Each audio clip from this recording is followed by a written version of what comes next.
આજે હું એક દેશી સ્વીટ બનાવી રહ્યો છું જે અત્યાર સુધી ગામડાઓમાં ભગવાનને દેવદેવીને ચડાવવામાં આવતી હતી.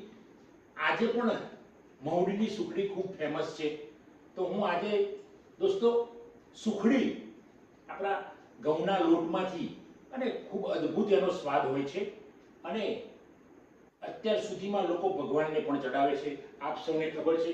તો મિત્રો હું શરૂઆત કરીશ સુખડી બનાવવાની.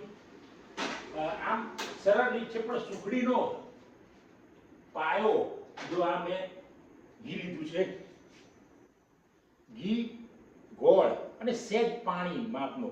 હવે હું એને ગેસ પર મૂકીશ કે એનો પાયો થશે, ધીમે ધીમે હલાવીશ અને બહુ આમ આની બનાવટ એકદમ સહેલી છે પણ એનો સ્વાદ અદ્ભુત છે.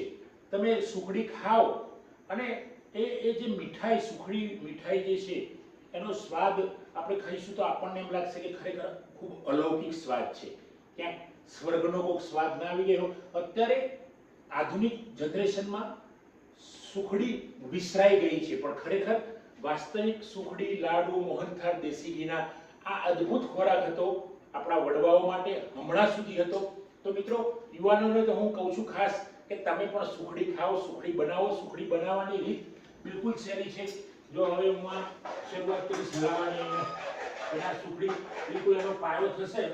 બીજું, સુખડી 2-3 દિવસ સુધી તમે એમે રાખી શકો, બગડે નહીં જલ્દી, કારણ કે આની અંદર પાણી હોતું નથી. પાણીનું પ્રમાણ બિલકુલ સહેજ માપસર હોય એકદમ. એ પાણી રેડવું હોય તો રેડી શકાય, બાકી રેડવાની કંઈ જરૂર નથી. આ પાયો બરાબર થઈ જાય એટલે સુખડીને બરાબર કમ્પ્લીટ થઈ જશે તમારે પાયો થયા પછી. પણ પાયો કરતી વખતે પણ ધ્યાનમાં રાખવાનું છે કે પાયો કેટલો કડક કરવો, કેટલો સોફ્ટ રાખવો. જો વધુ પડતો કડક થઈ જશે પાયો તો તમારી સુખડી બગડી પણ શકે છે મિત્રો. એટલે એની અગ્નિ પ્રગટાવવાની એ બધી સિસ્ટમ થોડુંક ધ્યાન રાખવું પડશે તો આ સુખડી ખાવાની મજા આવશે. મિત્રો આ સુખડી હું ગામમાં નાનપણમાં શીખી ગયો હતો અને પછી તો હું એમાં એક્સપર્ટ થઈ ગયો સુખડી બનાવવા માટે. કારણ કે કોઈ પણ મારો મિત્ર હોય અથવા તો મારી દીકરીઓ હોય, દીકરો હોય તો એમને એમ છે કે ભાઈ મારા પપ્પા ખૂબ સરસ સુખડી બનાવે છે. ઇવન મારી દીકરી પરદેશ છે તો ત્યાં પણ એ મંગાવે કે પપ્પાની સુખડી બનાવેલી મારા માટે લેતા આવજો.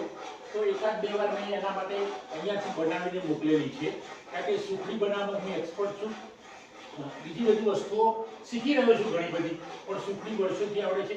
અને આ સુખડી બનાવવાનું શીખ્યો હું મારા પપ્પા જોડેથી.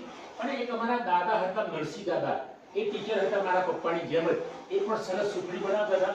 તો બે શિક્ષકો જોડેથી સુખડી બનાવતા હું શીખ્યો અને આજે તો મને એમાં ખબર નહીં એક્સપર્ટાઇઝ આવી ગઈ છે મિત્રો. હવે આમ મિત્રો જો હું લોટ તૈયાર જ રાખેલો છે, હવે ધીમે ધીમે પ્રમાણસર લોટ રાખીશ. તે ખાસ ધ્યાન રાખવાનું છે કે લોટ વધારે પણ ના પડવો જોઈએ.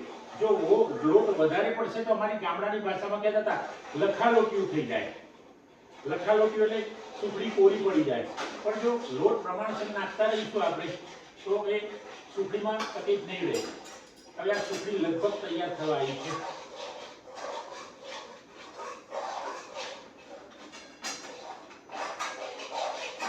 પછી નાખ્યા પછી તરત જ એને બહુ શેકાવા દેવાની નથી, એ તો તકલીફ થઈ જશે સુખડીમાં. થોડીક વારમાં એને લઈ લઈશું આપણે અને એની થાળી મેં તૈયાર જ રાખી છે મિત્રો. એ થાળીમાં એને આપણે થાળી દઈશું થોડીક વાર, પછી એના મસ્ત પીસ પડી જશે. અને આ સુખડી જે દેશી ખોરાક છે એ ખાવાની ખૂબ મજા આવે છે. જો 5 મિનિટથી પણ વધારે સમય નથી ગયો. હવે આ સુખડી છે એ હું આમાં નાખી દઈશ. આ થાળી તૈયાર જ રાખી છે. જો મિત્રો સુખડી કદાચ તમને આ તૈયાર બનેલી દેખાતી હશે સુખડી, આ સુખડી તૈયાર થઈ ગઈ. હવે એને હું અંદર નાખી, જો એમાં ઘી પણ ઉપર નીકળે છે, કારણ કે ઘી થોડુંક પ્રમાણમાં વધારે હોય તો સારો સ્વાદ પણ વધારે લાગે. આને આપણે ઢાળી દઈશું અને કોઈક વસ્તુ એવી ચપ્પા જેવી વસ્તુ લઈને આ જે ચોંટી ગયું હોય એને આપણે કાઢી નાખીશું બસ. અને પછી આ અંદર એને કોઈક દબાણથી, વાડકી અથવા તો તમારી જોડે કંઈક વસ્તુ હોય તો એને આપણે દબાવીશું. હું અહીંયા એક વાડકી લઈને, જો આવી વાડકી લઈને એને આપણે દબાવીશું.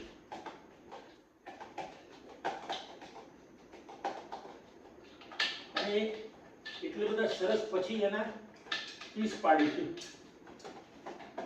કારણ કે આ આપણા વડવાઓ એવું માનતા હતા કે ભાઈ એ વખતે શું ભગવાનને શું ચડાવવું કે એમને એક આત્મસંતોષ થતો હતો કે ભગવાનને સત્યનારાયણની કથા હોય અથવા તો કોઈ પણ આ કોઈ ધર્મની વાત નથી પણ આ કોઈ પણ ભગવાનને ચડાવી હોય તો આ સુખડી ગામમાં ખાસ અદ્ભુત ખોરાક હતો એટલે તો ભગવાનને સુખડી મોટા ભાગે ચડાવવામાં આવતી અમારા ગામડામાં મારા ગામમાં જ સત્યનારાયણની કથા હોય તો ત્યાં સુખડી બનતી જો મિત્રો આ સુખડીની થાળી તૈયાર થઈ ગઈ જાણે કે મવડીની સુખડી હોય એવું તમે કોઈક વાર આવો મારા ઘરે હું બનાવીને તમને પણ ચકાડીશ તો મિત્રો આ છે આજે સુખડીનો મારો પાઠ હું ભણેલો હતો પણ છતાં મેં બનાવી છે અને સુખડીમાં હું ખરેખર એક્સપર્ટ છું હું મારી જાતે કહું છું કારણ કે સુખડી અદ્ભુત બનાવું છું જેણે પણ મારા હાથની સુખડી ખાધી છે એને ખૂબ મજા આવી ગઈ છે તો દોસ્તો મળીએ આપણે નેક્સ્ટ એપિસોડમાં કંઈક નવું લઈને હું આવીશ થેન્ક યુ દોસ્તો